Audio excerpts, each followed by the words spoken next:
اپنی ضرورتوں کو محدود کر لینا ہی بڑی دولت مندی ہے۔ حضرت داؤد علیہ السلام: جب تمہاری روزی دوسروں کی روزی سے الگ ہو تو پھر یہ بے صبری اور پریشانی کیوں؟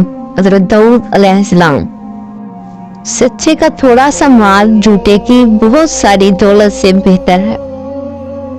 جس شخص نے اپنے نفس پر قابو پایا وہ اس شخص سے طاقتور ہے جو تنے تنہا شہر کو فتح کر لیتا ہے۔ دوسروں کی خوشی اور آسودہ حالی پر حسد نہ کرو، کیونکہ ان کی یہ خوشحالی زندگی تو چند روز ہے۔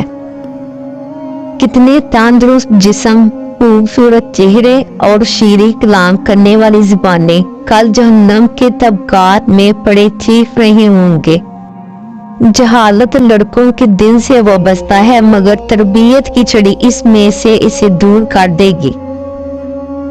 عورتوں کی خواہشات پر کام نہ کرنا۔ میں نے اپنی بیوی کی خواہش پر شجر ممنوعہ کھا لیا اور شرمندگی اٹھائی۔